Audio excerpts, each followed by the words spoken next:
মহান স্বাধীনতা দিবসের শুভেচ্ছা জানিয়ে শুরু করছি আজকের এখন প্রকাশ। স্বাধীনতার এই দিনে আমরা শ্রদ্ধার সঙ্গে স্মরণ করছি আমাদের সেই বীর সন্তানদের, যাদের আত্মত্যাগের বিনিময়ে আমরা পেয়েছি স্বাধীনতা। তারা এনে দিয়েছেন আমাদের স্বাধীনতার সঙ্গে রয়েছি আসাদুজ্জামান ইজি। আমরা আজকে আলাপের বিষয় ঠিক করেছি মুক্তি, এবং সেই প্রসঙ্গে আলাপে আজকে আমাদের সঙ্গে স্টুডিওতে রয়েছেন সোহরাব হাসান, সিনিয়র সাংবাদিক কলামিস্ট। সোহরাব ভাই, কেমন আছেন? স্বাগত আপনাকে আজকের আলাপে। স্বাধীনতা দিবসের শুভেচ্ছা আপনাকেও এবং এখনের দর্শকদেরও। জি, ধন্যবাদ। সৌরভ ভাই, মানে স্বাধীনতার উদ্দেশ্য যদি আমরা ধরি যে বাংলাদেশকে সত্যিকার অর্থে একটি গণতান্ত্রিক, অসাম্প্রদায়িক, শোষণমুক্ত রাষ্ট্র হিসেবে প্রতিষ্ঠা করা, এই ধরনের একটি উদ্দেশ্য আমাদের সংবিধানেও সব নাগরিকের জন্য, মানে আইনের শাসনের কথা বলা হয়েছে, মৌলিক মানবাধিকারের কথা বলা হয়েছে, রাজনৈতিক, অর্থনৈতিক, মানে সামাজিক সাম্য, স্বাধীনতা, সুবিচার নিশ্চিত করার কথা বলা হয়েছে। কিন্তু স্বাধীনতার যে 54 বছর পার হয়ে আমরা এলাম, সেই 54 বছর পার করে ন্যায়ভিত্তিক যে সমাজ প্রতিষ্ঠার কথা আমরা বলি, সেটি করা যায়নি। আমরা দেখলাম যে মঙ্গলবার যখন স্বাধীনতা পুরস্কার বিতরণ অনুষ্ঠান হলো, প্রধান উপদেষ্টা নিজেও বললেন, ডক্টর ইউনূস, তিনি স্বীকার করেছেন যে এই ন্যায়ভিত্তিক সমাজ আমরা এখনও প্রতিষ্ঠা করতে পারিনি। মানে কেন আমরা এই ন্যায়ভিত্তিক সমাজ প্রতিষ্ঠা এবং নাগরিক অধিকার প্রতিষ্ঠার ক্ষেত্রে পিছিয়ে থাকলাম, সেটি দিয়ে আলাপ শুরু করতে চাই। ধন্যবাদ। যে লক্ষ্য ও উদ্দেশ্য নিয়ে স্বাধীনতা যুদ্ধ বা মুক্তিযুদ্ধ হয়েছিল, সেই উদ্দেশ্য সফল হয়নি। আপনার এই প্রশ্নের মধ্যেই আমরা মানে উত্তর এক ধরনের আছে যে আমরা পারিনি। 54 বছর কেটে গেছে।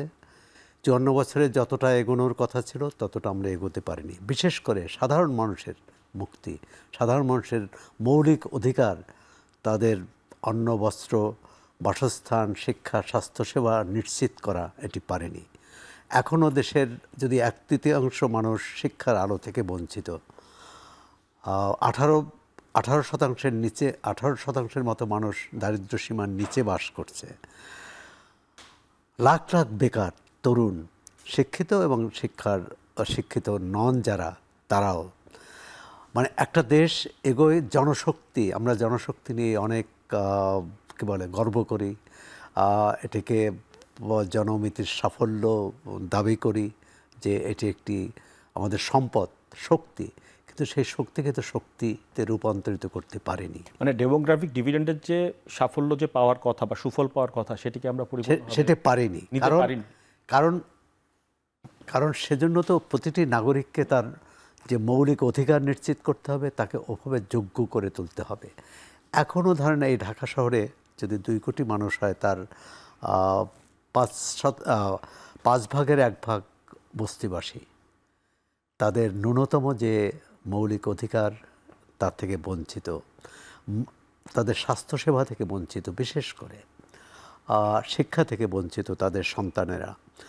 একটা যে ন্যায়ভিত্তিক যে কথাটি বললেন, সেই ন্যায়ভিত্তিক সমাজ করতে পারেনি। একইভাবে একটা অন্যায়ের বিরুদ্ধে কিন্তু এই মুক্তিযুদ্ধ, মানুষের যে অধিকার, ভোট, নির্বাচনের যে রায়, সেই রায়ে পাকিস্তানিরা বানচাল করেছিল বলেই 70 নির্বাচনের মানুষ অস্ত্র হাতে তুলে নিয়েছে এবং বিজয় ছিনিয়ে এনেছে। কিন্তু এরপর কি হলো? এক্ষেত্রে একটা বলবো যে এটি ঠিক যে আমাদের সম্পদ কম, মানুষ বেশি, চাহিদা বেশি। আরেকটি হচ্ছে রাজনৈতিক অস্থিরতা, রাজনৈতিক নেতৃত্ব। গত 54 বছরে যারা নেতৃত্ব দিয়েছেন, শুধু 15 বছর নয়, তাদের উপর অর্পিত দায়িত্ব, জনগণ যে দায়িত্ব তাদের উপর ছেড়ে দিয়েছে, সেই দায়িত্ব তারা পালন করতে পারেনি। একটা দেশে 54 বছর ধরে মানুষ রাজপথে গণতন্ত্রের জন্যে আর ন্যায্য অধিকারের জন্যে। আপনি দেখেন 2 দিন আগে সচিবালয়ের সামনে যেভাবে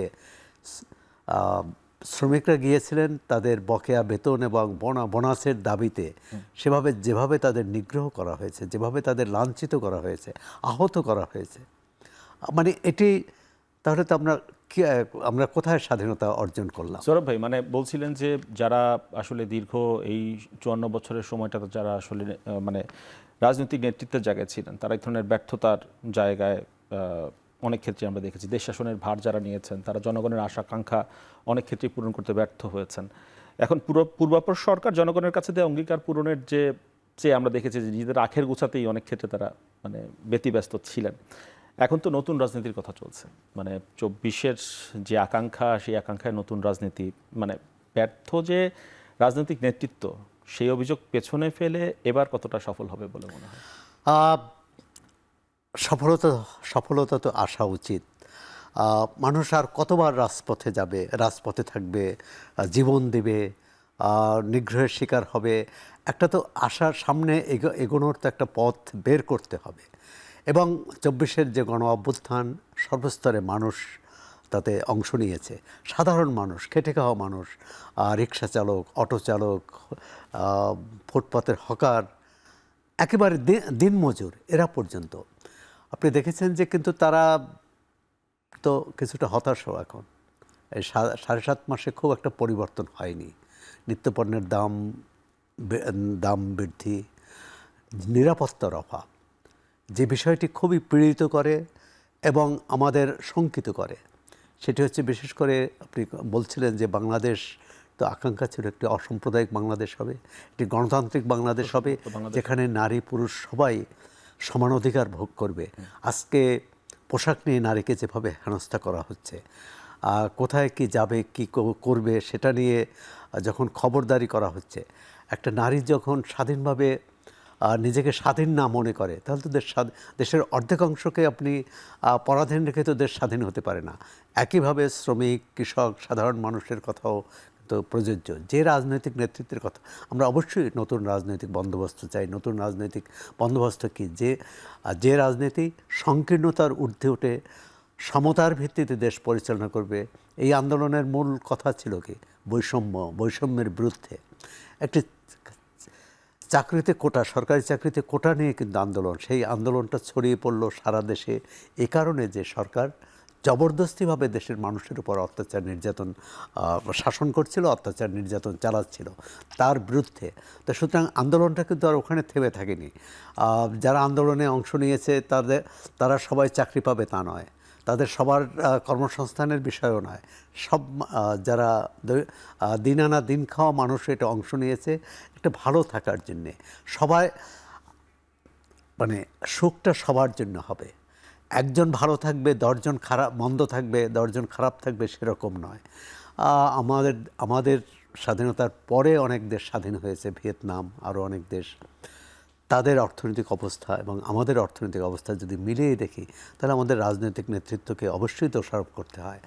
এখন নতুন বন্দোবস্ত হবে কি না, আমরা 7.5 মাসে নতুন একটি দল হয়েছে, যে ছাত্ররা নেতৃত্ব দিয়েছিলেন এই গণ অভ্যুত্থানে, তাদের নেতৃত্বে। আবার তারা কিন্তু সবাই আসেনি। এই দলে প্রশ্ন সেটাই সৌরভ ভাই, যে এই অংশীজন যারা আসলে মানে এই অভ্যুত্থানের নেতৃত্বে যারা ছিলেন, যারা আন্দোলন করলেন, সংগ্রাম করলেন, 7.5 মাস পর এসে আমরা দেখলাম যে যারা অংশীজন ছিলেন তারা কেমন জানি ক্রমশ দূরে সরে যাচ্ছেন। মানে আন্দোলনে অংশগ্রহণকারী দল, পক্ষ বা শক্তিগুলোর মধ্যে বিভেদ লক্ষ্য করা যাচ্ছে। বিভেদ, অনৈক্য, কেন এমনটা হচ্ছে সৌরভ ভাই? এটি হচ্ছে যে আমরা গণতন্ত্র হচ্ছে একসঙ্গে চলা এবং সবার জন্য সমান সুযোগ তৈরি করা, সেটি করতে পারেনি। এবং কেউ যদি বেশি সুযোগ চায় এবং কেউ যদি মনে করে যে ধরেন আন্দোলনের জয়ী পক্ষ, এটি 71-এর পরেও হয়েছে, জয়ী পক্ষ যদি মনে করেন যে আইনটা আমার জন্য নয়, যেহেতু আমি বিজয়ী শক্তি, আমি যেটা করব সেটিই আইন।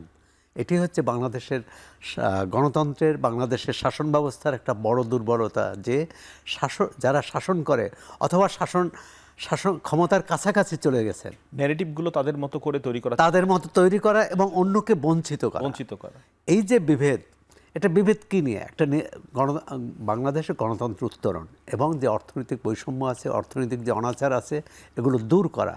কিন্তু আমরা গত 7.5 মাসে বিগত সরকারের অন্যায়, দুর্নীতি, লুটপাট, এগুলো চিহ্নিত করা হয়েছে, আইনগত ব্যবস্থা নেওয়া হয়েছে, কিন্তু সামনে এগোনোর রাস্তাটা কিন্তু কম তৈরি হয়েছে এবং সেক্ষেত্রে যথেষ্ট সরকার সফল হয়েছে বলা যাবে না। সরকারের নীতি কৌশলেও শিক্ষার অবস্থা যদি ধরুন, স্বাস্থ্যসেবা, মানুষের তো মৌলিক যে দুটি বিষয়, সেখানে খুব অগ্রগতি নেই। সুতরাং এক ধরনের হতাশা কাজ করছে। আবার এদের মধ্যে এই যে প্রতিদিনই আপনি পত্রিকা বা টেলিভিশনে দেখবেন যে এক পক্ষ আর এক পক্ষকে পক্ষের কঠোর সমালোচনা অভিযুক্ত করছে, সমালোচনা করছে। সমালোচনা হবেই গণতান্ত্রিক দেশে, কিন্তু সেই সমালোচনা অনেক সময় সীমারেখা অতিক্রম করছে, যে শিষ্টাচার থাকছে না, একে অপরকে নানাভাবে, এমনকি এক দলের মধ্যেও আবার যে পুরনো রাজনীতি তারা বর্জন করার কথা বলছে, নতুন দল যে পেশি শক্তির রাজনীতি করবে না, কালো টাকার রাজনীতি করবে না, শোডাউনের রাজনীতি করবে না, কিন্তু আমরা সেটি দেখছি। সুতরাং যাই হোক, তারপরও আমরা মনে করি যে তরুণ যারা নতুন দল করেছেন তারা ভুল ভ্রান্তির মধ্য দিয়ে একটা জায়গায় আসবেন। এখানে একটা প্রশ্ন এসে যায়, অনেকে বলছেন শোডাউন না করলে নাকি মানে নেতা হওয়া যায় না, মানুষ নাকি তাকে ভোট দেয় না। সেটা তো আমরা দেখলাম, এটাই তো এক ধরনের রীতিনীতি চলে এসেছিল, সেখান থেকে বের হয়ে আসার জন্যই তো জনগণের নতুন আকাঙ্ক্ষা, নতুন বন্দোবস্তের কথা। কিন্তু তারা যদি সেই একই ধারায় চলতে শুরু করে, এনসিপির নেতা সার্জিজ আলমের ব্যাখ্যায় তার যে আত্মপক্ষ সমর্থন করেছে, সেখানে সে কথাই বলেছেন। তাহলে তার নতুন কি হলো? আমরা তো পুরানো ধারাই তারা চলছেন। তাহলে তারা পুরানো ধারার সমালোচনাও করছেন। নতুন বন্দোবস্ত তখনই হবে যে পুরানো যে রাজনীতি ছিল, পুরানো যে রীতি ছিল, পুরানো যে সংস্কৃতি ছিল, তার থেকে বেরিয়ে এসে নতুন কিছু দৃষ্টান্ত দেখানো যা মানুষ অনুসরণ করবে। আমরা যদি পুরানো সমালোচনা করি, আবার পুরানোকে আঁকড়ে ধরি, তাহলে তো মানুষ আশান্বিত হবে না, মানুষ আস্থা রাখবে না, আমি মনে করি। এবং এই একটি ভালো বলবো যে একই দলের মধ্যে এই সমালোচনা আছে, আত্মসমালোচনা কতটা আছে কিন্তু দলের মধ্যে আছে। কারণ সার্জিজ আলম যে ব্যাখ্যা দিয়েছেন তার মধ্যে কিন্তু আত্মসমালোচনা খুব দেখি না, বরং পরদিন তার ভ্যানে এলাকায় যাওয়া, তাতে মনে হচ্ছে যে তিনি উপলব্ধি করছেন যে আগের কাজটি, শোডাউনটি ঠিক হয়নি। এরকম ভুলভ্রান্তি সংশোধন করে যে তারা সামনে এগোয়, ভালো। কিন্তু অর্থনৈতিক ক্ষেত্রে যে এতদিন যে দুর্নীতি, যে অন্যায়, যে একটু যুক্ত করে রাখি, আজকে যখন নাহিদ স্মৃতিসৌধে গেলেন, তিনি আবার দেখলাম দোতলা বাসে, বিটিআরসি বাসে করে গিয়েছেন। হয়তো বা এটির কনসিকুয়েন্স সার্জিস এটা ভালো, মানে এই যে একটি দলের নেতা দোতলা বাসে, ওই বিষয়টি বিবেচনা করে তিনি সাধারণ মানুষের মতো বাসে করে গিয়ে না। এটা যদি বলেন আওয়ামী লীগ, বিএনপি বা এই বড় দলের মধ্যেও আছে, সবাই দুর্নীতি করেছেন তা না। এসব দলেও নিষ্ঠাবান নেতা কর্মী আছেন, কিন্তু তারা সংখ্যায় কম। যারা দাপট দেখিয়েছেন, যারা অন্যায় দুর্নীতি করেছেন, তাদের সংখ্যাই বেশি। বিশেষ করে 16 বছর একটি দল একনাগারে শাসন করার ফলে যেটা হয়েছে, আইনকে নিজের হাতে তুলে নিয়েছে। আইনকে নিজের হাতে তুলে মানে অন্যের উপর প্রয়োগ করাও না, সবসময় সবকিছু নিজে দখল করা। এসেই যায় একটি দলকে আসলে কারা অর্থায়ন করছে, যারা অর্থায়ন করছে তাদের নাম প্রকাশ করা না করা, সেই সঙ্গে তাদের আসলে নিরাপত্তা নিশ্চিত করতে পারবে কিনা রাষ্ট্র, এই ধরনের প্রশ্ন তোলা। মানে আগেও তো আমরা দেখেছি মানে এই দলগুলোকে যারা অর্থায়ন করেন তাদের এক ধরনের স্বার্থ রক্ষা সেই দলকে করতে হয়। এখনো দেখছি সেই কারা অর্থায়ন করছেন, কারা অর্থ দিচ্ছেন, সেই বিষয়টি তারা প্রকাশ করতে চাইছেন না। নতুন দলের নেতারা যদি পুরনো রীতি থেকে বেরিয়ে এসে যুক্তরাজ্য, অন্যান্য গণতান্ত্রিক দেশ, উন্নয়নশীল দেশগুলো কম হয় যে সেখানে কিন্তু প্রকাশ্যে কার কাছ থেকে চাঁদা নিয়েছে, কার কাছ থেকে সাহায্য নিয়েছে সেটা প্রকাশ করেন, এবং যিনি দেন তিনিও এখানে লুকোচুরি কিছু নেই। আমরা সেই সংস্কৃতি তৈরি করতে পারিনি। নতুন দল যদি সেটির উদ্যোগ নিত, সেটি কি বলে একটা দৃষ্টান্ত স্থাপন করতো, তাহলে কিন্তু অন্যরাও অনুসরণ করত। আমাদের রাজনৈতিক দলগুলো এতভাবে আইনি, এই যে যতগুলো কমিশন হয়েছে, রাজনৈতিক দলের স্বচ্ছতা, জবাবদিহি আনার ক্ষেত্রে অনেকগুলো পদক্ষেপের কথা বলা হয়েছে, অনেকগুলো সুপারিশ তারা করেছেন, কিন্তু সেই সুপারিশগুলো কার্যকর হবে না যদি স্বচ্ছতা, জবাবদিহি না হয়। অর্থনৈতিক ক্ষেত্রে তারা কোথা থেকে টাকা পাচ্ছেন এবং কিভাবে ব্যয় করছেন, কতজন ব্যয় করছেন। তাহলে তো যে 16 বছর ক্ষমতায় ছিল আওয়ামী লীগ, তার আগে 5 বছর বিএনপি ছিল, তার আগে আওয়ামী লীগ, আবার তার আগে বিএনপি, আমরা তো সেই ধারায় চলে যাচ্ছি। আমরা এর থেকে বেরিয়ে আসতে চাই। আর এত টাকা খরচই হবে কেন, মানে এত শোডাউন করতে হবে কেন? এখন আধুনিক তথ্য প্রযুক্তির যুগ, যে কেউ SMS করে, যে কেউ আপনি ফেসবুক বা ইউটিউব ব্যবহার করে তো জনগণকে আহ্বান জানাতে পারেন, জনগণের শোডাউনটা কাছে চলে যখন যেতে পারেন। করছে তখন আমরা দেখছি যে তারা আসলে প্রশংসা বা তারা আস্থার চেয়ে বিদ্রূপের বেশি শিকার হচ্ছে বা ট্রল হচ্ছে বা সবাই সমালোচনাই বেশি করছে। এই জায়গা থেকেও তো আসলে পাবলিক পালসের জায়গাটা ধরতে পারা উচিত। আবার একই সঙ্গে কথাও বলা যে আমরা যদি দাবি করি যে নতুন দল যারা, যেহেতু নতুন নেতৃত্ব, তারাই স্বচ্ছতা জবাবদিহি করবেন, অন্যরা করবেন না, তাহলেও কিন্তু হবে না। সব দায়িত্ব তাদের উপরও চাপানো না। তারা যেহেতু নতুন নেতৃত্ব, তাদের কাছ থেকে আমরা দৃষ্টান্ত চাই, ভালো দৃষ্টান্ত, যেটা অন্যরাও অনুসরণ করবে। সুতরাং পুরানো নতুন সবাইকেই স্বচ্ছতা জবাবদিহির মধ্যে থাকতে হবে। অতীতের ভুলভ্রান্তি থেকে সরে এসে নতুন পথ খুঁজতে হবে এবং সেখানে জনগণের সাথে সম্পর্ক। আমাদের রাজনৈতিক দলগুলোর কিন্তু একটা বড় দুর্বলতা যে তারা ভোটের দিন ছাড়া জনগণের কাছে যান না। কিন্তু আবার গত 3টি ভোট যেহেতু জনগণকে তোয়াক্কা করা হয়নি, সুতরাং ওই ভোটের সময়ও যেতে হয় না। আমাদের নির্বাচনী ব্যবস্থায় বলা হয় একদিনের মালিক হচ্ছে জনগণ, আর 364 দিনের মালিক হচ্ছে যারা ক্ষমতাসীনরা, রাজনৈতিক নেতারা, দল। এর থেকে বেরিয়ে আসা, জনগণের সাথে রাজনৈতিক দলের একটা সংশ্লেষণ, একটা সম্পর্ক, নিবিড় সম্পর্ক থাকবে। তারা জনগণের কাছে যাবে, জনগণ তাদের কাছে যাবে না। আপনি যদি দেখুন আমাদের যে কোনো সরকারি সেবা প্রতিষ্ঠানে, মানে আমরা এই 54 বছরে স্বাধীনতার এই সময়টাতে আমরা দেখেছি যে রাষ্ট্র সবসময়ই মানে জনগণকে, তার নাগরিককে শোষণ করেছে, কিন্তু পালনের জায়গাটা মনে হয় খানিকটা দুর্বল। ওয়েলফেয়ার স্টেটে আমরা যেরকমটা দেখি যে একই সঙ্গে শাসন এবং পালন করে, কিন্তু আমরা না, শাসনই করার কথা না। কথা হচ্ছে যে তাদের একটা নির্দিষ্ট সময়ের জন্য জনগণ দায়িত্ব দিয়েছে রাষ্ট্রটা ভালোভাবে পরিচালনা করার। অনেক দলের নেতা দেখবেন যে ক্ষমতাসীন দলের বিশেষ করে তারা বলেন যে আমরা তো এত ভালো কাজ করেছি, সেটি গণমাধ্যমগুলো সেটা বলে না, তারা শুধু সমালোচনা করে। আরে তারা ভালো কাজ করার জন্যই তাদেরকে দায়িত্ব দেওয়া হয়েছে, তারা দায়িত্ব নিয়েছেন অথবা ক্ষমতা নিয়েছেন।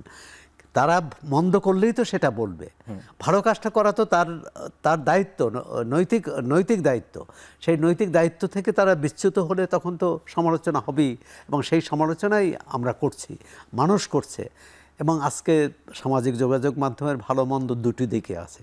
এক হচ্ছে গুজব ছড়ানো, যেটি খুবই মন্দ, যে কোনো একটা পরিস্থিতি তৈরি হতে পারে, অঘটন ঘটতে পারে, আর মানুষের মধ্যে অবিশ্বাস, সন্দেহ বাড়তে পারে, হিংসা বিদ্বেষ, যেটা সেই সম্প্রদায়ে নারী পুরুষে, এক দলের সঙ্গে আরেক দলের, এটি হচ্ছে মন্দ দিক। কিন্তু ভালো দিক হচ্ছে অনেক কিছু যে মূলধারার গণমাধ্যম বলতে পারে না, কিন্তু সামাজিক যোগাযোগ মাধ্যমে সেই তথ্যগুলো আমরা পেয়ে যাই যোগাযোগের মাধ্যমে। সুতরাং আমি মনে করি যে যারা রাজনীতি করছেন বা যারা ক্ষমতায় যাওয়ার চিন্তা করছেন, তারা অন্তত জনগণের ভাষাটা বোঝার চেষ্টা করুন, জনগণের মনের ভাষাটা, জনগণ কি চায়। সৌরভ ভাই, মানে এই সঙ্গে তো একটা প্রসঙ্গে এসেই যে আপনি সংস্কারের কথা বলছিলেন, সংস্কার কমিশনের কথা বলছিলেন, এখন ঐকমত্য কমিশন কাজ করছে, আমরা দেখছি সব রাজনৈতিক দলগুলোকে আসলে ন্যূনতম সংস্কারের জায়গায় বা সংস্কার প্যাকেজের জায়গায় কি প্যাকেজ হবে, নির্বাচন কবে হবে, এক জায়গায় ঐকমত্য আনার চেষ্টা করছে। কিন্তু দলগুলো নিজেরও তো সংস্কার জরুরি, সেই জায়গাতে তো আমরা কোনো উদ্যোগ এখনো দেখছি। এখানে অনেকেই বলেছেন, এবং ব্যক্তিগতভাবে আমিও মনে করি রাজনৈতিক দলের সংস্কারটা সবচেয়ে জরুরি। কারণ যাই বলি, রাজনৈতিক দলের ভেতরে যদি গণতন্ত্র না হয়, তাহলে কিন্তু ওই একই ধারায় চলবে। এবং আমরা তো দেখলাম যে বিএনপি অনেক ব্যাপারে দ্বিমত পোষণ করছে এই সংস্কার কমিশনের প্রস্তাবের ক্ষেত্রে। সেটি হচ্ছে দলের তারা এক ধরনের কর্তৃত্ব রাখতে চাচ্ছে, যে দুবারের বেশি এক নাগারে প্রধানমন্ত্রী না হওয়া, এর মধ্যে আপত্তির কিছু নেই। অনেক দেশেই এটি আছে, এমনকি যুক্তরাষ্ট্রেও আছে। হ্যাঁ, ভারতে নেই বা যুক্তরাজ্যে নেই, কিন্তু এটা চালু করলে এক ধরনের নেতৃত্বের যে একচ্ছত্র আধিপত্য, সেটা থেকে বেরিয়ে আসা সম্ভব। আমি মনে করি আরও অনেক বিষয়ে, যেমন এই যে এনসিপির টাকা খরচ নিয়ে বা তাদেরকে অফিস এবং শোডাউন নিয়ে যে প্রশ্ন আসছে, এই একই প্রশ্নগুলো অন্য সব দলের, আমাদের যে কোনো দলের নেতারা এলাকায় গেলে যেভাবে মনে করেন তারা রাজা, তারা দেখাতে চান যে জনগণ থেকে তারা ভিন্ন, জনগণ থেকে আলাদা, অর্থাৎ তারা ক্ষমতাবান, জনগণ তার কাছে আসতে হবে, কিন্তু উল্টো হওয়ার কথা, তারা জনগণের কাছে যাবে। যুক্তরাজ্য তো এখনও যদি একজন ভোটার একজন জনপ্রতিনিধিকে চিঠি রাখেন, সেই চিঠির উত্তর দিতে বাধ্য তিনি দেন, এমনকি প্রধানমন্ত্রীও। কিন্তু আমাদের এখানে সেই রীতি কি আছে? নেই। মানে এটি হচ্ছে দুর্ভাগ্য যে আমরা জনগণের প্রতি যে দায়বদ্ধতা, অর্থাৎ তার যে নৈতিক দায়িত্ব, যিনি তাকে ভোটে নির্বাচিত করেছেন, যিনি তাকে এই দায়িত্ব দিয়েছেন, ক্ষমতার মসনদে বসিয়েছেন, রাষ্ট্রের মালিক কিন্তু তিনি। সুতরাং রাষ্ট্রের মালিকের কাছে তাকে জবাবদিহি করতে হবে। আর সেটা যখন না করে, তখন জবরদস্তির শাসন, পুলিশি রাষ্ট্র হয়ে যায় এবং এক ধরনের স্বৈরতন্ত্র কায়েম হয়, কর্তৃত্ববাদী অবস্থান তৈরি হয়। সৌরভ ভাই, মানে আমরা দেখছি যে অস্থিতিশীলতার ষড়যন্ত্রের অভিযোগ আমরা বিভিন্ন সময় পাই। আমরা তো স্থিতিশীল বাংলাদেশ চাই, মানে টেকসই স্বাধীনতা চাই। গুজব এবং অপশক্তি, পলাতক অপশক্তির তৎপর, এমন কথা আমরা শুনলাম যে যখন প্রধান উপদেষ্টা যখন বক্তব্য রাখছিলেন, স্বাধীনতা দিবস উপলক্ষে বক্তব্য রাখছিলেন, তো সেখানে তিনি বললেন যে এই ধরনের ষড়যন্ত্রকে রুখে দিতে হবে, রুখে দেওয়ার আহ্বান জানিয়েছেন ডক্টর মোহাম্মদ ইউনূস। এখন এই দেশের কিছু নাগরিকই তো এই ধরনের গুজব মানে ছড়ানোর সঙ্গে জড়িত বলে আমরা ধারণা করে থাকি। তাদের কাছ থেকে আমরা রাষ্ট্রকে কি করে নিরাপদ রাখবো? মানে নিষিদ্ধ করে দেয়াই কি নিরাপদ? রাষ্ট্রের নিরাপত্তা দেবে জনগণ, এবং জনগণ তখনই নিরাপত্তা দেবে যখন জনগণ ভাববে যে রাষ্ট্রটি আমার। রাষ্ট্রটি যখন কোনো দলের হয়, গোষ্ঠীর হয়, কোনো একটি পক্ষের হয়, তখন কিন্তু এই সমস্যাটি দেখা দেয়। এখন প্রধান উপদেষ্টা যদি করে থাকেন এটি, সৌরভ ভাই, তখন নিষিদ্ধ করার মানে কথা যখন আসে, মানে নিষিদ্ধ করলেই কি এই গুজব, এই যে অপশক্তি, ষড়যন্ত্র, তৎপরতা, এগুলো থেমে যাবে? নিষেধের প্রসঙ্গটা আমি পরে আসছি, কিন্তু আরেকটি ব্যাপার হচ্ছে, এই গুজব বা এই অপপ্রচারটা কি শুধু এক পক্ষ থেকে হচ্ছে? ধরে নিলাম যে যারা ক্ষমতায় আছেন তাদের সম্পর্কে যেসব গুজব, যেসব অপপ্রচার তারা যারা হয়তো ক্ষমতাচ্যুত দলের নেতাকর্মীরা করতে পারেন বা করছেন, কিন্তু অন্য আর একটি পক্ষও তো আছে যারা এই ছাত্রগণ অভ্যুত্থানে সমর্থন দিয়েছে, এবং তারা তো কোনো পত্রিকা অফিসের নাম বলে সেই পত্রিকা অফিসে জিয়াফত খেতে যান, যে জিয়াফত খেতে যান, কোনো রাজনৈতিক দলের অফিস দখল করতে যান, কোনো একজন উপদেষ্টাকে বলেন যে তাকে এক সপ্তাহের মধ্যে পদত্যাগ করতে হবে। মানে নানা রকম। একটা হচ্ছে যে আমরা সভ্য সমাজে বসবাস করলে এক ধরনের সুরুচি থাকা দরকার, সুসংস্কৃতি থাকা দরকার, এক ধরনের মনুষ্যত্ব বোধ। তা যে ভাষায় কথা বলা হয়, এই মনুষ্যত্ব বোধ তো আমরা লক্ষ্য করি না, সেটি যে কোনো পক্ষ থেকে। ধরেন প্রধান উপদেষ্টাকে যে ভাষায় নিন্দা করা হয়, যে ভাষায় সমালোচনা করা হয়, সেটা যেমন কাম্য নয়, আবার অন্য কোনো রাজনৈতিক দলের নেতা নেত্রী সম্পর্কেও কিন্তু করা উচিত না। কেউ অন্যায় করলে তার বিচার হবে, আইন অনুযায়ী বিচার হবে, কিন্তু আপনি বিচারের আগে তাকে তার যে মানবিক মর্যাদা, সেটা কিন্তু আপনি ক্ষুণ্ণ করতে পারেন না, সেই মানবিক মর্যাদা লাঞ্ছিত করতে পারেন না। কিন্তু আমাদের সমাজে এইটাকে অনেকে উৎসাহিত করছে। আমি অবশ্যই মনে করি যে যারা ক্ষমতাচ্যুত দলের নেতাকর্মীরা অনেকেই দেশের বাইরে থেকে অথবা অজ্ঞাত স্থান থেকে এক ধরনের প্রচার চালাচ্ছেন। আবার অন্য পক্ষ থেকেও কিন্তু প্রচার চালানো হচ্ছে যে কোনোভাবেই কাউকে দাঁড়াতে দেওয়া হবে না। আপনি যে কথাটি বলছেন দল নিষিদ্ধ করা, এটা কি শুনবো সৌরভ ভাই? আমরা একটা বিরতি নিয়ে নিই, তারপর দল নিষিদ্ধের প্রসঙ্গটা বা গোষ্ঠী নিষিদ্ধের প্রসঙ্গটা নিয়ে একটু বিস্তারিত আলাপের সুযোগ হবে নিশ্চয়ই। দর্শক, একটা বিরতির পর আবারও ফিরে আসছি এখন প্রকাশ।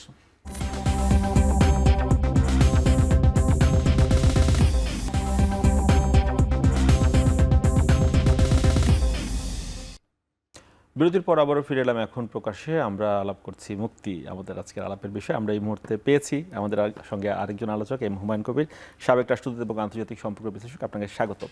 আমরা বিরতির আগে আলাপ করছিলাম সৌরভ ভাইয়ের সাথে। সৌরভ ভাইয়ের প্রশ্নের জবাবটি নিয়ে তারপরে আপনার কাছে আসতে চাই। সৌরভ ভাই, আমরা কথা বলছিলাম যে নিষিদ্ধ করে দেয়া কি নিরাপদ কিনা রাষ্ট্রের জন্য? প্রথমত হচ্ছে, যদি আমরা তত্ত্বগতভাবে বলি, নিষিদ্ধ করে কোনো কিছু অর্জন করা যায় না। আর নিষিদ্ধ করবে কে? জনগণ। তো জনগণের সামনে নিয়ে যাওয়া উচিত যে জনগণ কাকে প্রত্যাখ্যান করে, কাকে গ্রহণ করে। আওয়ামী লীগ সরকারের শেষ আমলে কিন্তু শেষ সময়ে জামাত ইসলামীকে নিষিদ্ধ করেছিল, কিন্তু তার নির্বাহী আদেশে, নির্বাহী এক্সিকিউটিভ অর্ডারে, নির্বাহী আদেশে, এবং তাতে কিন্তু জামাত জনগণের আরও সহানুভূতি পেয়েছে। এই নির্বাহী আদেশে করবেন না, এটা কিন্তু অন্তর্বর্তী সরকারের প্রধান উপদেষ্টাও বলেছেন যে তাদের আওয়ামী লীগকে নিষিদ্ধ করার কোনো ইচ্ছে নেই। এখন আদালতের একটি বিষয়, তা আদালতে কিভাবে করবে, কতদিনে করবে। আওয়ামী লীগ আমলে জামাতের বিরুদ্ধে কিন্তু আদালতে মামলা হয়েছিল, নিষিদ্ধ করার পক্ষে রিট হয়েছিল, কিন্তু সেটি নিষ্পত্তি হয়নি। দ্বিতীয় হচ্ছে যে আমরা কি চাই, বিচার। তা বিচার যারা অন্যায় করেছে, যারা গণহত্যার সাথে জড়িত, যারা দুর্নীতির সাথে জড়িত, যারা লুটপাটের সাথে জড়িত, অর্থ পাচারের সাথে জড়িত, তাদের আইনি প্রক্রিয়া বিচার করতে হবে। এখন দল হিসেবে বিচার করার সেটা কিন্তু কঠিন বিষয়। একটা হচ্ছে যে এই অন্যায় বা দুর্নীতি তো পুরো আওয়ামী লীগের যারা সমর্থক, তাদের ভোটার সবাই তো এটা করেনি। যারা করেছে তাদের বিরুদ্ধে ব্যবস্থা নেওয়া। এবং আমি যতটা জানি নতুন যে দল হলো এনসিপি, তার অনেক নেতা কিন্তু বলেছে যাদের বিরুদ্ধে মামলা নেই, যাদের বিরুদ্ধে কোনো অভিযোগ নেই, যারা এসব দুর্নীতি এবং গণহত্যার সাথে জড়িত নয়, তাদের রাজনীতি করতে কোনো বাধা নেই। তো আমি মনে করি আরেকটি বিষয় হচ্ছে যে আমরা এর বিচার, এক পক্ষ আর এক পক্ষকে দমন করা, এক পক্ষ আর এক পক্ষকে যখন যারা ক্ষমতায় আসবে তারা অন্য পক্ষের কণ্ঠ রোধ করা, বা তাদের আইনিভাবেই তাদের এক ধরনের প্রান্তিক করে ফেলা, এতে আমরা 54 বছরে কিন্তু দেখে আসলাম। একটা রিকনসিলিয়েশন দরকার, একটা পুনর্মিলন দরকার, পুনরেকত্রীকরণ দরকার। যারা অন্যায় করেছে তাদের বিচার হবে। কিন্তু এদেশে তো যে কোনো দলের, এখন আওয়ামী লীগ এক ধরনের করেছে, তারা আনুষ্ঠানিকভাবে বিএনপিকে নিষিদ্ধ না করে সমস্ত রাষ্ট্রীয় যে ব্যবস্থা থেকে তারা বাইরে রেখেছে। এই যে বাইরে রাখা, সেটা কিন্তু বিপদ ডেকে আনতে পারে, এই বাইরে রাখার চেষ্টা। তা আমি মনে করি যে এ ব্যাপারে চিন্তা করা উচিত, সেটা আইনি প্রক্রিয়ায় হোক বা নির্বাহী আদেশে হোক। তার চেয়ে এটাই কি সমীচীন নয় যে জনগণ দ্বারা প্রত্যাখ্যাত হোক, যারা জনগণ দ্বারা প্রত্যাখ্যাত হবে, সেটাই হবে প্রকৃত যে বিচার। হুমায়ুন কবির ভাই, আপনার কাছে আসতে চাই, এই প্রসঙ্গের উত্তরটি নিতে চাই আপনার কাছে, যে জনগণ দ্বারা প্রত্যাখ্যাত হওয়াটাই কি আসলে তার যে ফ্যাসিস্ট দল বা কর্তৃত্ববাদী সরকার যারা ছিল এর আগে ক্ষমতায়, তাদের এক ধরনের জায়গা তৈরি করবে কিনা, নাকি বিচারিক প্রক্রিয়ার মাধ্যমে নিষিদ্ধ করাটাই এক ধরনের রাষ্ট্রীয় নিরাপত্তা নিশ্চিত করবে? যখন আমরা শুনছি যে তারা বিভিন্ন জায়গা থেকে গুজব, অপশক্তি, ষড়যন্ত্র, যে অভিযোগগুলো আসছে বারবার। ধন্যবাদ আপনাকে। আজকে তো বাংলাদেশের স্বাধীনতা দিবস, কাজেই আমার মনে হয় যে আজকের দিনে এই মহান মুক্তিযুদ্ধের সময়তে যারা আত্মহত্যা করেছিলেন তাদের প্রতি শ্রদ্ধা জানিয়ে, এবং পরবর্তীতেও আমরা সাম্প্রতিককালে যেগুলো দেখেছি তাদের সকলের প্রতি সম্মান জানিয়ে আমি কথাটা শুরু করি। আসলে যেটা আপনি বললেন যে এখন নিষিদ্ধ কি নিষিদ্ধ না, আমাদের দেশে কিন্তু আমাদের ইতিহাস থেকে একটা শিক্ষা নিতে পারি। সেটা হচ্ছে বাংলাদেশে কিন্তু এর আগে দুইটা বড় দল যারা শাসক বা শাসন করেছে তাদের কিন্তু বিলুপ্তি ঘটেছে। একটা দল ছিল কৃষক শ্রমিক প্রজা পার্টি, যে পার্টির নেতৃত্বে ছিলেন একে ফজলুল হক, শেরে বাংলা বলে যাকে আমরা চিনি। এই দলটাও কিন্তু সরকার চালিয়েছে 1937 থেকে প্রায় 46 পর্যন্ত।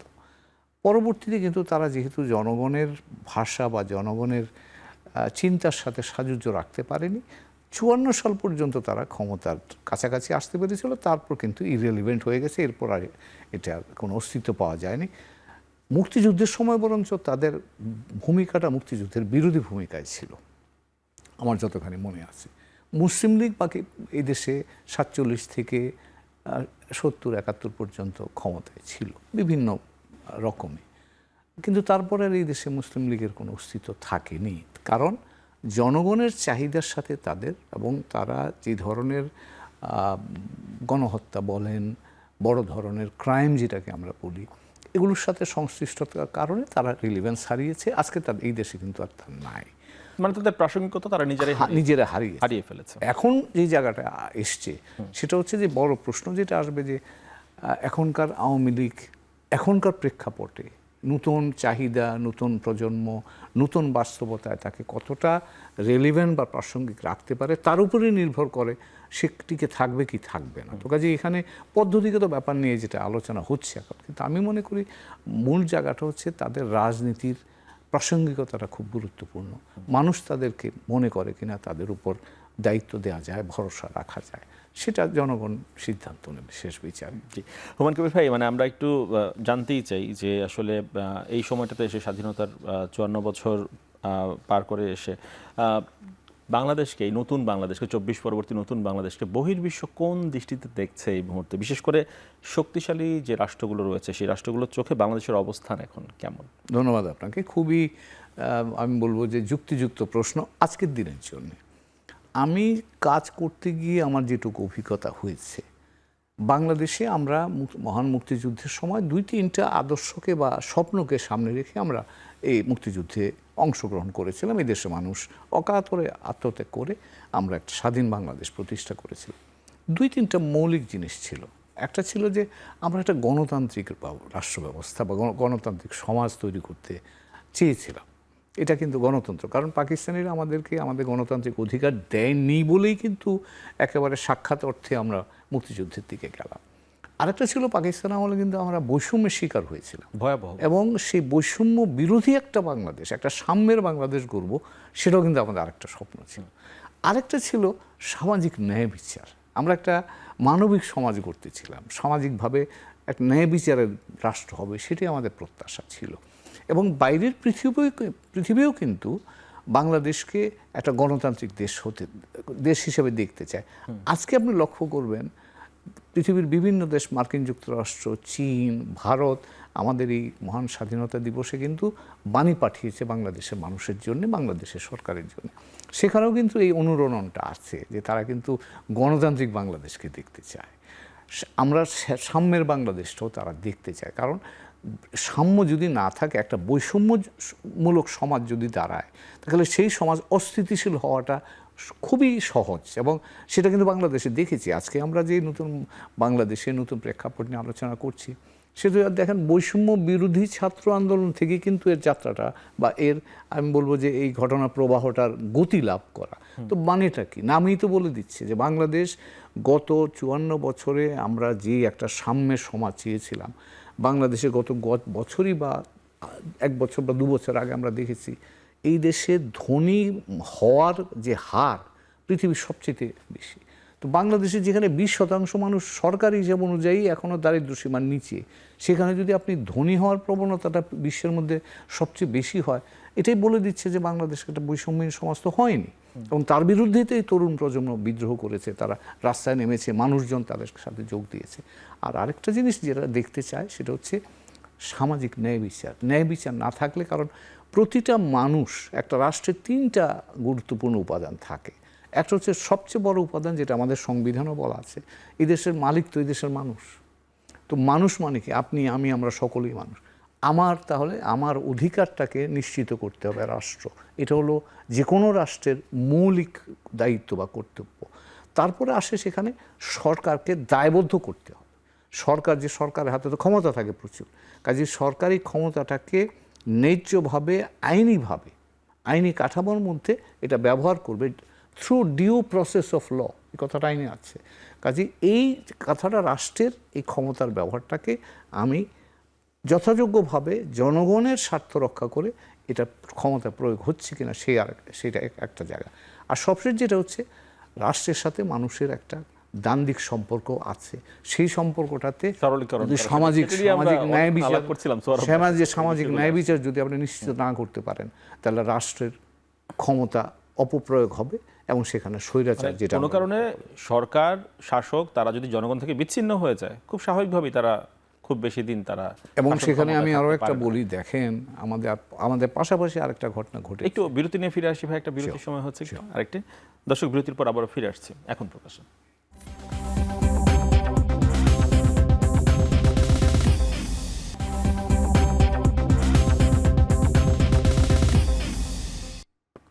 বিরতির পর আবারও ফিরে এলাম এখন প্রকাশে। সৌরভ ভাই, আপনার কাছে আসতে চাই আলাপে এবার। সেটি হচ্ছে, মানে আমরা তো দীর্ঘকাল একটা রেজিম দেখলাম, সেই রেজিমের অপেক্ষার অবসান কবে হোক সেটার অপেক্ষা অনেকে ছিল। মানে অনেক বিদেশি শক্তি বা দেশি শক্তি যাই বলি না কেন, কারণ এক ধরনের অপেক্ষা থাকে এটি অবসানের। এখন মানে কোনো শক্তিশালী রাষ্ট্র দ্বারা বাংলাদেশকে ব্যবহার করা না করার যে রাজনীতি, সেটি থেকে বেরিয়ে আসা কতটা জরুরি বাংলাদেশের জন্য বলে মনে করেন? আমরা মুক্তিযুদ্ধের মধ্য দিয়ে স্বাধীনতা লাভ করেছি। মোহন ভাই মুক্তিযোদ্ধা ছিলেন, আজকে স্বাধীনতা দিবসে তার প্রতি আমাদের শ্রদ্ধা। Thank you. কিন্তু আমরা রাষ্ট্র গঠনটা করতে পারিনি 54 বছরে, এটা হচ্ছে প্রধান দুর্বলতা। এই কমিশনটনের মধ্যে এই ধরনের কী বলে কথাবার্তা আছে সুপারিশের মধ্যে, এই রাষ্ট্র গঠনটা কিভাবে করব এই ব্যাপারে একমত হতে পারিনি। কিন্তু প্রথমত হচ্ছে যে যদি আমরা করতে চাই তাহলে একমত হতে হবে, কাছাকাছি অন্তত কাছাকাছি আসতে হবে। সেক্ষেত্রে বিচার বিভাগ পূর্ণ স্বাধীনতা নিশ্চিত করতে হবে, আইনসভা এবং নির্বাহী বিভাগকে আলাদা করতে হবে, যেটা কখনো হয়নি। এটা শুধু 15 বছরের সমস্যা না, সমস্যাটা 53 বছরের, এবং তারও আগে যদি আরও পাকিস্তান আমলের 24 বছর। বরং অধ্যাপক আবদুল্লাহ আবু সাঈদ একটা কথা বলছিলেন যে 69-এর গণ-অভ্যুত্থানের আগ পর্যন্ত একটা ওই ব্রিটিশরা যে পদ্ধতি চালু করে গেছিলেন ওইটার একটা ধারাবাহিকতা ওই পর্যন্ত ছিল, এরপর সব কিছু ভেঙে চুরে গেছে। এই যে ভেঙে চুরে যাওয়াটাকে কিভাবে গঠন করা যাবে, অন্তর্বর্তী সরকার এক অর্থে তো দুর্বল, তারা গণ-অভ্যুত্থানের মধ্য দিয়ে এসেছে একটা অন্তর্বর্তী সময়ের জন্যে, নির্বাচিত সরকারের দায়িত্ব। যে প্রশ্নটা মৌলিক প্রশ্নটা আসছে যে এই নির্বাচিত সরকার যারা আসবে, ভোট হলে তো কেউ আসবে, তারা এই কাজটি করবে কিনা, এই সংশয়টা সাধারণ নাগরিকের মধ্যে আছে, নতুন যে ছাত্র নেতৃত্ব তাদের মধ্যে আছে, এমনকি আমার ধারণা যে ওই দলগুলোর তৃণমূল পর্যায়ের নেতাকর্মীদের মধ্যেও আছে। এখন তো সৌরভ আমরা জানি যে এই প্রোক্লেমেশন হবে, তারপরে জুলাই সনদপত্র হবে, সেখানে সবাই স্বাক্ষর করবে, যারাই ক্ষমতায় আসুক না কেন তারা সেই বাকি সংস্কারগুলো করবে। সবাই কাগজপত্রে অনেক কিছু হতে পারে, বাংলাদেশের সংবিধান কিছু ধারা বাদ দিলে গণতান্ত্রিক সংবিধানই। আবার সংবিধান কিন্তু গণতন্ত্র প্রতিষ্ঠা করতে পারে না, সংবিধান একটা ভিত্তি তৈরি করে। যে সংবিধান জওহরলাল নেহরুকে প্রধানমন্ত্রী করেছে সেই সংবিধান নরেন্দ্র মোদীকেও প্রধানমন্ত্রী করেছে। যে সংবিধান জেফারসনকে প্রধানমন্ত্রী রাষ্ট্রপতি করেছে সেই সংবিধান কিন্তু ডোনাল্ড ট্রাম্পকেও রাষ্ট্রপতি করেছে। সুতরাং আসল হচ্ছে মানুষ, ব্যক্তি, তারা কিভাবে বা রাষ্ট্র তাকে কতটা করতে দেবে। এক ধরনের কর্তৃত্ববাদের তো জোয়ার চলছে বিশ্বব্যাপী, সেখান থেকে এই বিপরীত স্রোতে নিয়ে আসা খুব কঠিন কাজ। ডক্টর মোহাম্মদ ইউনূস খুবই সম্মানিত ব্যক্তি, চেষ্টা করছেন তিনি, একই সঙ্গে বলবো যে একই সঙ্গে দুর্বলও। হ্যাঁ, সফল হবে। আমি একটু হুমায়ুন কবির ভাইয়ের কাছে যাই। হুমায়ুন কবির ভাই, মানে সবসময় তো একটা শঙ্কা থাকে যে নতুন সরকার, নতুন বাংলাদেশ, মানে আমরা তো প্রচ্ছন্ন এক ধরনের প্রভাব দেখে আসছি বিদেশি রাষ্ট্রের, সবসময় এক ধরনের বিদেশি শক্তির কথা আমরা শুনি। নতুন বাংলাদেশ 24 পরবর্তী বাংলাদেশ, সেই আশঙ্কা কতটুকু কাটলো বিদেশি শক্তি, বিদেশি বলয় দ্বারা প্রভাবিত না হয়ে দেশের মানুষের জন্য রাজনীতি করে যাওয়ার? ধন্যবাদ আপনাকে, চমৎকার একটা প্রশ্ন। এখানে দুইটা জায়গা বা দুইভাবে আমি দেখব। একটা হচ্ছে ধরেন আমাদের বিভিন্ন কারণেই, বাস্তব কারণেই বিদেশ নির্ভরতা আমাদের আছে। সেটা আপনি 71 পরবর্তী সময়ের অবস্থা যদি দেখেন, এবং এখনও আমরা বলি আমাদের জিডিপি 2%-রও আমরা বাইরের পৃথিবীর সহায়তা নেই, আর্থিক সহায়তা নেই। কিন্তু আপনি যদি লক্ষ্য করেন আমাদের বার্ষিক যে পরিকল্পনা, আমরা এডিপি যেটাকে বলি, এটার 35%-এর মতো কিন্তু এখনও বিদেশি সাহায্যের মাধ্যমেই বাস্তবায়িত হয়। তার অর্থ হচ্ছে আমরা এখনও আমাদের উন্নয়ন অভিযাত্রায়, আমাদের জীবনমান উন্নয়নের ক্ষেত্রে, দারিদ্র্য বিমোচনের ক্ষেত্রে আমরা এখনও বিদেশ নির্ভরতার মধ্যে আছি। এটা বাস্তবতা, এটাকে আমরা অস্বীকার করতে পারবো না। তার পাশাপাশি এটা থাকার পরেও কিন্তু যে জায়গাটা দরকার, যে জায়গাটা আমরা পারিনি, সৌরভ ভাই যেটা বললেন, সেটা হচ্ছে যে আমাকে আমার নিজস্ব আত্মমর্যাদা বোধ এবং আমার সমস্যাগুলোকে নিজে সমাধানের জন্যে যে সক্ষমতা, এই সক্ষমতাটা আমরা তৈরি করতে পারিনি। ফলে আমার নিজের ব্যক্তিগত অভিজ্ঞতার আলোকেই আমি বলবো যে বাংলাদেশের নিরাপত্তা বলেন, আমাদের আত্মসম্মানের প্রতি যে মানে চ্যালেঞ্জগুলো বলেন, এটা মূলত আমাদের অভ্যন্তরীণ সূত্র থেকে উদ্ভূত। কারণ আমাদের যেহেতু আমাদের রাজনৈতিক সংস্কৃতি বা রাজনৈতিক কাঠামোটার মধ্যে পারস্পরিকভাবে বিশ্বাসের জায়গাটা তৈরি করতে পারিনি বিভিন্ন কারণে, গত 53 বছরে সেটা করা সম্ভব হয়নি। ফলে আমাদের বিভিন্ন রাজনৈতিক অ্যাক্টররা যারা আছেন তাদের দেশের বাইরের প্রতি একটা নির্ভরতা আছে, এবং তার সূত্র ধরেই কিন্তু বিদেশি শক্তি এখানে ঢোকে। তো কাজে আমার যদি এটা এই জায়গাটা না থাকতো, এই স্পেসটা যদি বাইরের উপর নির্ভরতা না হয়ে আমরা নিজেদের উপর নিজেরা পারস্পরিকভাবে নির্ভরশীল হতে পারতাম, তাহলে আমার ধারণা বাংলাদেশ অনেক সম্মানজনকভাবে আমরা বাঁচতে পারতাম। এবং আমার ব্যক্তিগত ধারণা হচ্ছে নতুন প্রজন্ম সেই জিনিসটা হয়তো চাচ্ছে। আমরা মুক্তিযুদ্ধের পরবর্তী প্রজন্ম, আমরা আমাদের মধ্যে সেই ভাবনাটা ছিল, কিন্তু আমরা সেটা বাস্তবায়ন করতে পারিনি। বাস্তবতার সেই জিনিস আমাদেরকে অ্যালাউ করেনি। আজকের নতুন প্রজন্মের ভাবনাটা আমার ধারণা সেরকম একটা সুযোগ তৈরি করেছে। আমরা সেটা কতটা কাজে লাগাবো সেটা আমাদের রাজনৈতিক নেতৃবৃন্দ যারা আছেন সেটি আমরা দেখার অপেক্ষায় রইলাম। সামনের দিনগুলোতে এইসব বিষয় নিয়ে আরো বিস্তারিত আলাপের সুযোগ নিশ্চয়ই তৈরি হবে। আপনাদের সঙ্গে দুজনকে ধন্যবাদ সময় দেওয়ার জন্য আজকে আমাদের। আপনাকে ধন্যবাদ। দর্শক, শেষ করছি এখন প্রকাশ। সঙ্গে থাকার জন্য ধন্যবাদ সবাইকে।